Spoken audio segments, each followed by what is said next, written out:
আপনার সাথে আমার কখনো দেখা হয়নি, যদি হয়েও থাকে দুই একবার, হয়তো আমার মনে নেই। আর আপনার সাথে তো আমার কোনো কাজ হয়নি, আমার কি আপনাকে মনে রাখতে হবে? এখন আপনার কথা মনে রাখতে হবে, আপনার সাথে দেখা করতে হবে, আপনাকে দেখা হলে হাই হ্যালো করতে হবে, আরে জোর করে কাজ করতে হবে, এটা কেমন কথা? আমার কি কোনো ব্যক্তি স্বাধীনতা নেই? এই এলাকার ছেলেরা দেখলাম খুবই রংবাজ, সুন্দর একটা মেয়ে দেখলে সখ্যতা করতে চায়, কথা বলতে চায়, এটা কেমন স্বভাব? খুবই খারাপ স্বভাব। একটা সুন্দরী মেয়েকে তো এইভাবে ডিস্টার্ব করা ঠিক না। আচ্ছা, আপনি কি আসলেই খুব সুন্দরী নাকি? হ্যাঁ, কই আমি তো টের পেলাম না।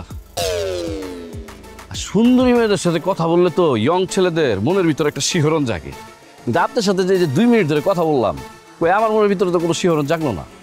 এই রাস্তায় দাঁড়িয়ে আমার সাথে আপনি ফাউল কথা বলছেন, আমাকে অপমান করার চেষ্টা করছেন। আমি কিন্তু মামাকে গিয়ে সব কথা বলবো। জি, আমি আপনাকে অপমান করার চেষ্টা করতেছি। এটা কারণ কি জানেন? আমি আপনার অফিসে এসেছিলাম, আমার বন্ধুকে আপনার অফিসে একটা চাকরি দেওয়ার কথা, অথচ আপনি এখন কত কথা বলতেছেন, মানে আপনি আমার চিনিনি না, মনে হচ্ছে যে আপনি আমাকে প্রথম দেখছেন। হ্যাঁ, হ্যাঁ, আপনি কি ভেবেছেন আপনার সাথে দেখা হলেই আমার হঠাৎ করে হাসি মুখে কথা বলতে হবে? ও হ্যালো, আপনাকে কতদিন দেখি না, আপনি কেমন আছেন? আমি তো মনে মনে আপনাকেই খুঁজছিলাম, বাট সত্যি বিশ্বাস করেন আমি সময়ই পাচ্ছিলাম না। শোনেন, এসব আদিক্ষেতে দেখানোর মেয়ে আমি না। আমার যা মনে থাকে আমি সরাসরি মুখের উপরে বলে ফেলি, আমার কিচ্ছু যায় আসে না।